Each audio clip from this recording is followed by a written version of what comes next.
Это Володька из параллельного класса. Здесь шум, миллионы, толпы людей и самая дорогая недвижимость. Но что, если я скажу, что прямо под этими тротуарами навоз и царские грядки? Это другая реальность города и его изнанка без глянца. Сегодня я покажу вам скрытые контрасты среды и уникальные перевертыши, которые вы точно пропустили. Погнали! Улица Покровка, дом 4, строение 1. С виду просто старый особняк, но самое интересное спрятано во дворе. Нужно зайти через арку со стороны Колпачного переулка. Погнали туда. Вот она, арка Колпачного переулка. Ориентир вам. Вот она, еще вам скрытая Москва. Изнанка города. И знаменитые голдарейки. Кстати, тоже будете в Москве, обязательно сюда загляните. Тихий уголок Москвы. За домом шумная Покровка.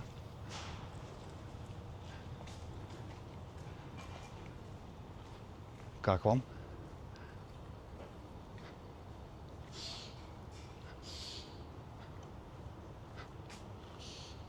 Таких домов в Москве почти не осталось. Это такие наружные галереи, коридоры, через которые люди попадали в квартиры. Ну и по всей видимости попадают и сейчас. Фактически старая атмосфера улиц и вертикальная деревня. Представьте, вот жители буквально были друг у друга на виду. Здесь сушили белье, спорили, курили, обсуждали новости, ругались, мирились. Уединение, наверное, было роскошью. Вышел покурить, узнал, кто с кем ругался, что произошло. Такая социальная сеть 18-19 века. Только на открытом воздухе. Дом принадлежал купцу Сиротину, который перестроил владение под дешевое жилье. Голдарейки как раз таки и позволяли экономить место и размещать больше квартир. Никаких подъездов парадных. Одна лестница и длинный общий коридор на весь этаж. Очень необычное ощущение на самом деле. Будто бы я сейчас не в Москве, а где-то в Одессе или в Италии. Кстати, второй такой дом, аналогичный, которому больше 200 лет, я снимал в прямом эфире на Хитровке. Посмотрите, зимний прямой эфир. Представьте, здесь до сих пор живут люди. Это все квартиры. Конечно, уже с современным ремонтом. Вот такой проход. Я в своей манере, как всегда, люблю заходить в такие места. Ничего страшного, наверное, если я поднимусь на лестничную площадку, покажу вам, как здесь. Можно подняться еще выше. На самом деле классно прикоснуться к таким местам, которые еще сохранены, мало того, восстановлены. Ладно, дальше уже не буду проходить. Хотели бы здесь жить? Напишите обязательно в комментариях. Я даже представляю те времена. Конечно, этих домов не было. Здесь, скорее всего, тоже была зелень, беседка. Сушится белье. Выходят соседи, общаются, играют в карты, обсуждают те самые новости, о которых я говорил. Класс. Мне нравится, честно. Я бы хотел здесь жить. Серьезно. Напишите ваше мнение. Посмотрите на этот архитектурный обман. Замок чайного короля Высоцкого. Французское шато посреди Москвы. Здесь бывал Пастернак, а после революции здесь сделали первый дом пионеров. Чайный король Высоцкий строил это для семьи, а в итоге чаепитие там устраивали советские школьники.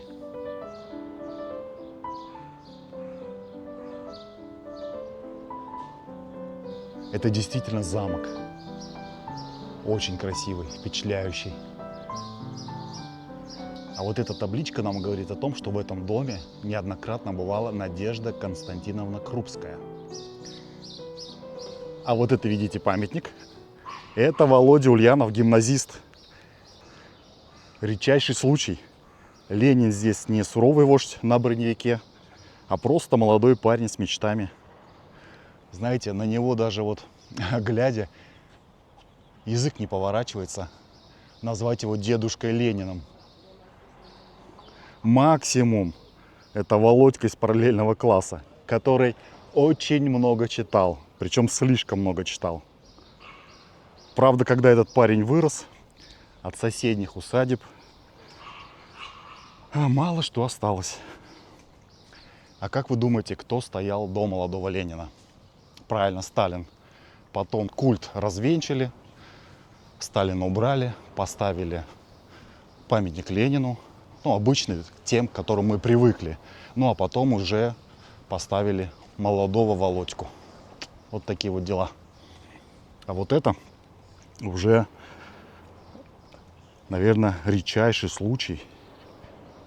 Чудом выживший осколок усадьбы фон Беренса. И причем он деревянный. Пережил революцию, стал коммуналкой, а потом уже отдали обществу старых большевиков. Видите, как бы осталась только левая часть, потому что правая часть была уничтожена в 60-х годах. В общем, было огромное поместье. Остался вот такой осколок. Слышите, как здесь тихо, птицы поют. А вот там, откуда мы с вами начали, шум, гам. Мы сейчас с вами пройдем через вот этот парк и покажу вам рыцаря, который охраняет дом. Раньше здесь была огородная слобода. Трудно поверить, но до 18 века здесь все было в парниках. Тут выращивали овощи для царского стола. Представляете, прямо здесь, в центре Москвы, пахло навозом и свежими огурцами. И табличка. Дом фон Беренса, 1880 год. Сейчас покажу вам рыцаря, который охраняет дом. А дальше будет самый узкий дом Москвы. Вы его точно не видели. Проходим через парк и выходим к дому Эпштейна. Вон он, рыцарь. Посмотрите на него. Прямо над входом. Это неоготика, 1912 год. Хозяин строил его как доходный дом, бизнес на аренде 100 лет назад. Говорят, фигура должна была, знаете, такая символическая фигура, как бы охраняет вход, охраняет богатство владельца этого дома. В общем, ты идешь по обычному переулку, и вдруг бац, над тобой средневековый рыцарь. Но если рыцарь это такое пафосное, то в соседнем переулке стоит памятник чистой московской жадности.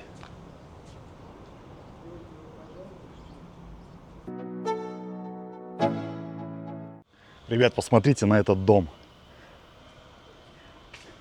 Ощущение, что между зданиями просто забыли щель, а потом кто-то решил, впихнем-ка сюда квартиры.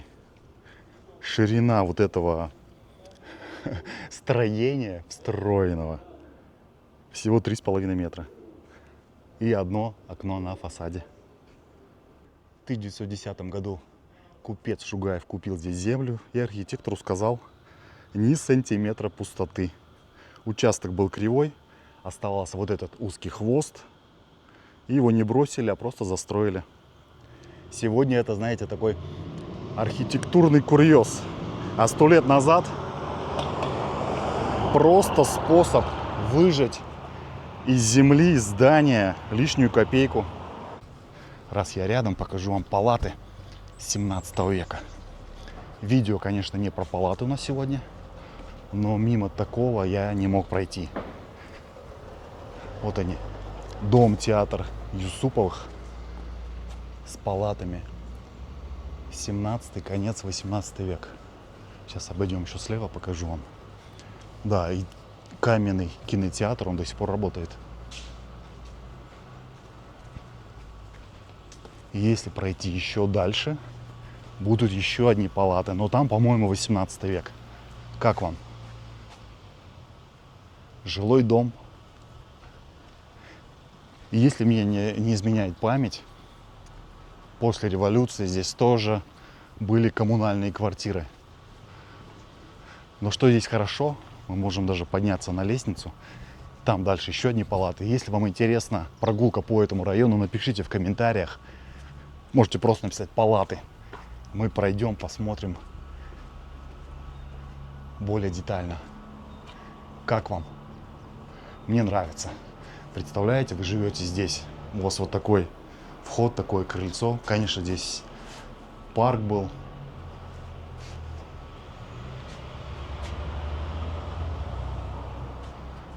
Все, теперь погнали дальше.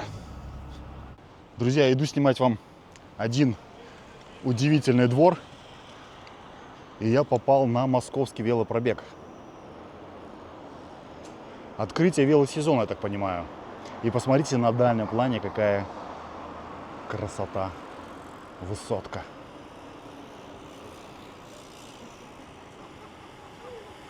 Перекус, бананчик по дороге к славе. Знаете, в Москве есть такие места, которые вообще не пытаются быть важными.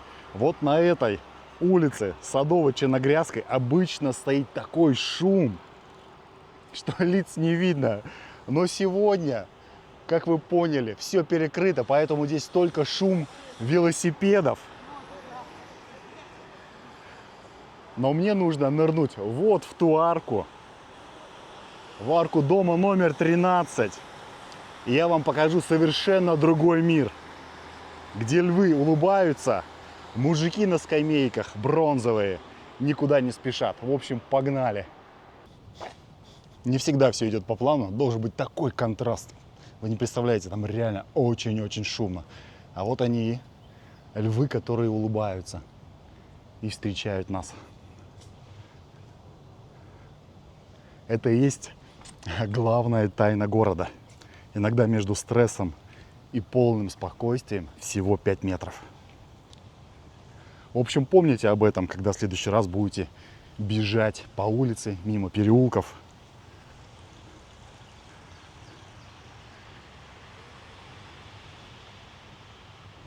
Иногда нужно просто заглянуть в арку, и эпоха меняется полностью.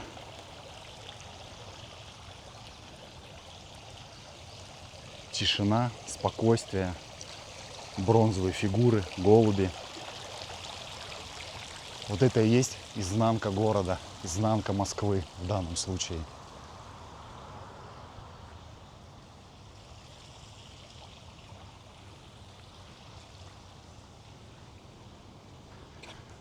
Погнали на Неглинную, там есть дворы, о которых не знают даже коренные москвичи. А вот это, друзья, тоже своего рода изнанка Москвы. Когда сносятся старые здания, на месте возводят дома, либо просто торговые центры. Жалко, конечно, что Москва отчасти не сохраняет свое культурное наследие. Поэтому мы с вами исследуем тайные места, изнанку Москвы, которой, возможно, скоро совсем не станет. Нет, друзья, я не в Узбекистане, не в Самарканде.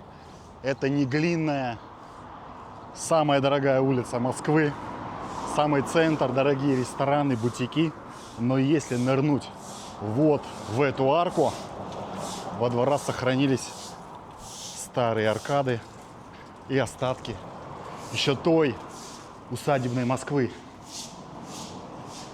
Именно здесь находится усадьба Адаевских. Вот она, еще одна изнанка Москвы. Здесь подъезды, проход в квартиры, в помещения. Сейчас на экране появится видео. Посмотрите на плитку. Видите ли вы на ней одну из первых реклам Москвы? Я думаю, нет, вы не разглядели. Это еще одна изнанка Москвы, старой Москвы.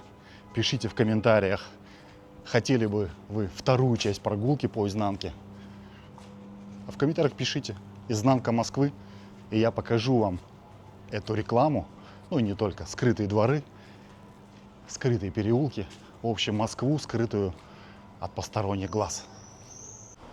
Вот такой тихий двор, детская площадка, тишина, спокойствие. И сейчас мы с вами пройдем еще один закуток, как раз таки к усадьбе Адаевских. Во время пожара 1812 года дом чудом уцелел, потому что там размещался штаб французской армии во главе с маршалом Бертье. Вот еще одна арка, через которую вы также можете попасть в этот переулок. Но мы сворачиваем направо. И как раз таки у нас вид должен открыться на усадьбу.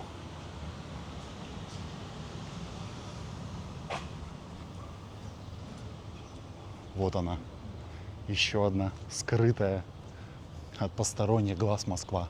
С этой стороны посмотрите, дом 3-4 этажа, ладно, с подвальным помещением. И вот здесь усадьба.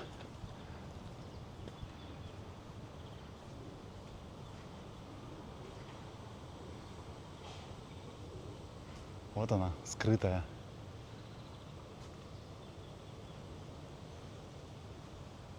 Как вам?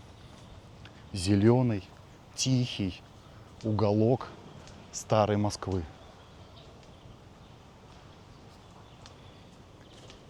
Здесь свой мир, совершенно другой. С этой стороны, конечно, более-менее похоже на усадьбу. Вернее, то, что от нее осталось. Только представьте, я сейчас стою в обычном московском дворе. А когда-то отсюда Наполеон управлял Москвой. Но история этого места не кончается. Позже здесь появился знаменитый каток. Пойдемте, покажу вам дальше.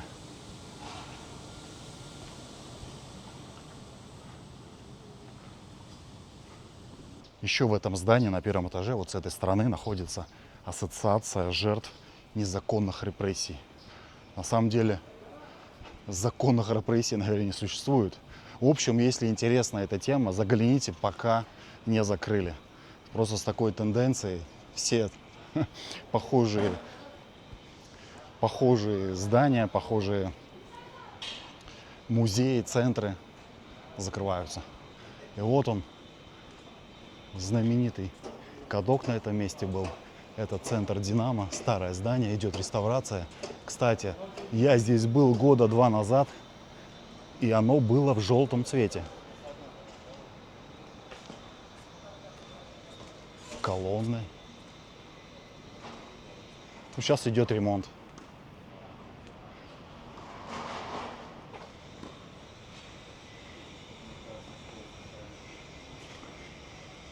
Что интересно, в конце 19 века здесь прошел первый в России чемпионат по скоростному бегу на коньках. Теперь здесь теннисные корты. Вот с правой стороны слышите, наверное, как мяч бьется об теннисную ракетку. До постройки нынешнего здания здесь был деревянный павильон. И уже в 1957 году силами МВД и КГБ был возведен вот этот каменный павильон. Москва иногда вообще не показывает свои лучшие места с улицы. В общем, за забором играют в теннис. Там уже клубная такая история. Покупаете абонемент, входите в клуб, приходите играть в теннис. Я, кстати, играл в большой теннис. Правда, мне было тогда лет 14-15. Я даже 1,5 года ходил в секцию большого тенниса. Возможно, из меня мог бы получиться хороший спортсмен-теннисист. Все, погнали дальше. Средний Кисловский переулок. Здесь вход по такси. Нет, платить не надо, просто над калиткой висит бронзовая такса.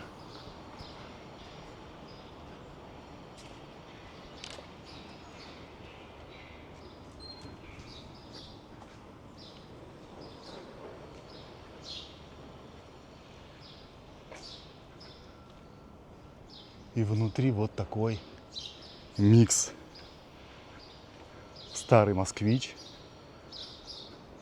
тихий двор, птицы. Здесь, по-моему, даже есть белка. Белка-самоубийца. Что-то такое.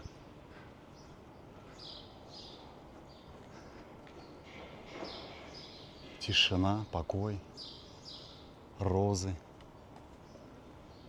мини-сад. Вообще двор ощущается как смесь старой Москвы и, знаете, арт-пространство, наверное, еще. И вот именно такие детали делают город живым.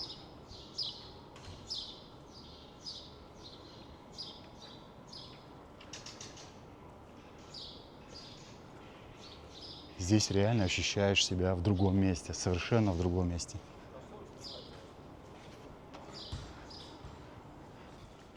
В общем, друзья, хочу сказать вам по секрету, что, скорее всего, скоро этот двор будет закрыт. Потому что люди массово жалуются. Очень много народу, говорит, иногда человек 100 приходит сюда. А здесь, оказывается, еще магнолия цвела. Так это вообще просто был проходной двор. Так что успевайте. Вход по такси пока еще открыт, пока еще не закрыто.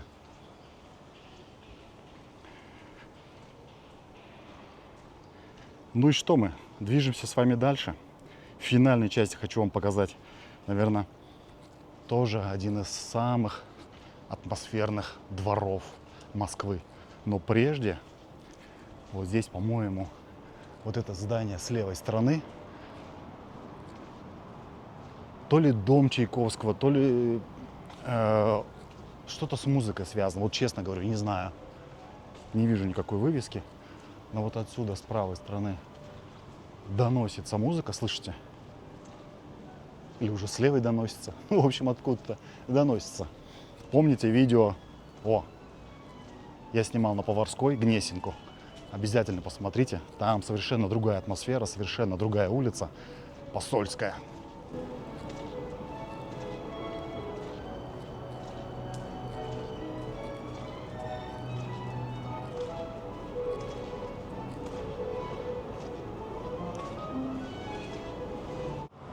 Усадьба Охотниковых.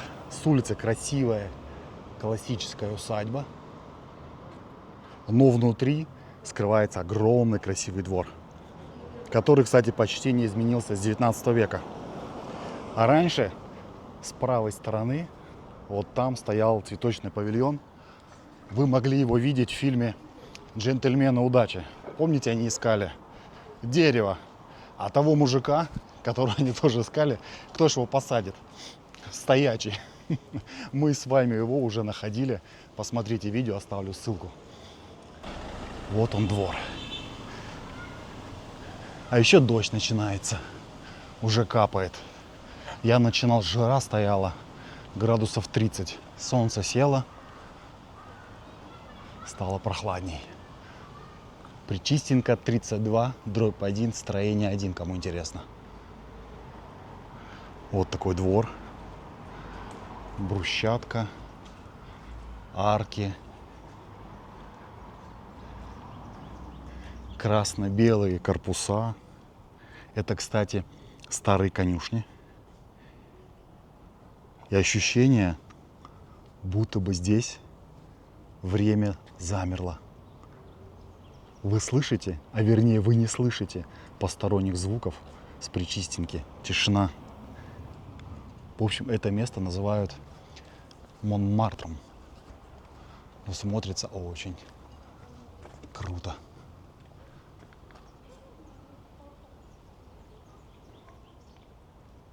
В советское время здесь собирались художники, устраивали такие импровизированные выставки и маленькие блошиные рынки. А у вас в городе есть такие скрытые тихие дворы? Напишите в комментариях.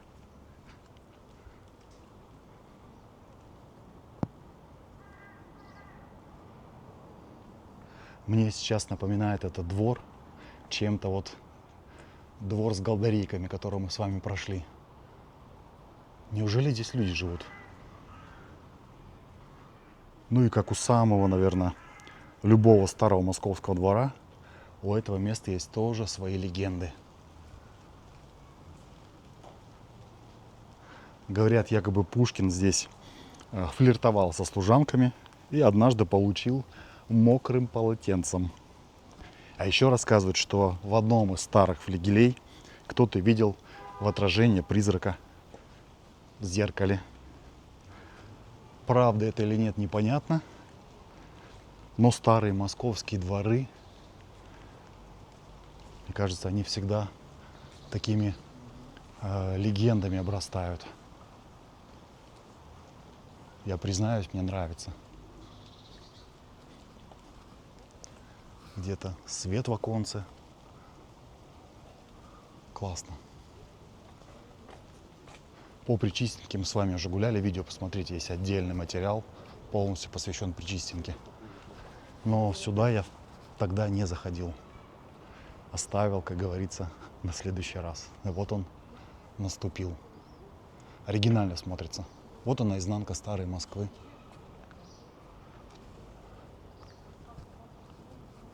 Вот за такие места я и люблю Москву, старую Москву. Конечно, многое сейчас разрушается, мы видели, но есть что-то и сохранилось, те же самые голдарейки, опять же, в которых люди живут. И вот такие еще классные штуки.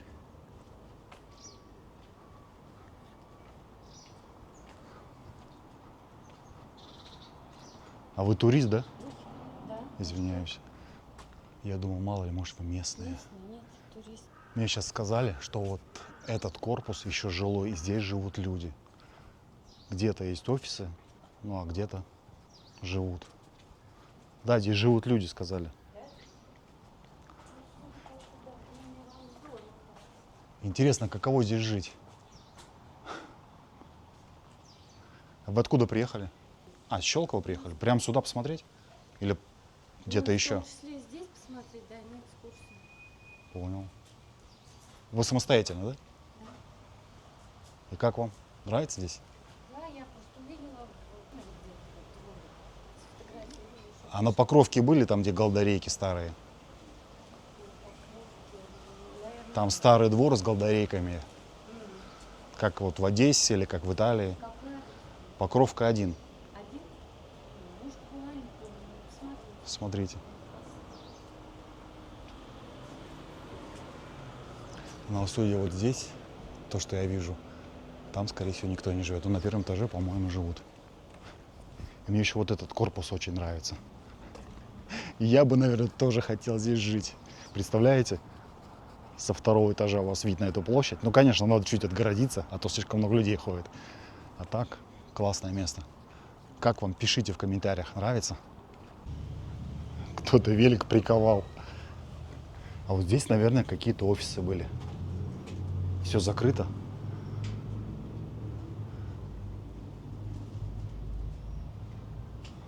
Как вам? Мне нравится.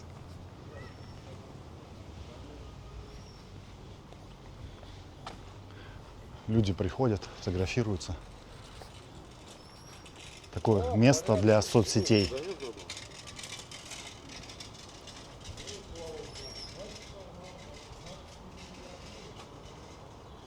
Москва удивительный город. Можно 100 раз пройти по шумной улице и даже не подозревать, что пройдя всего лишь в одну арку, можно увидеть совершенно другой мир. Ну а если хотите увидеть другую изнанку города, посмотрите обязательно видео из Курьянова.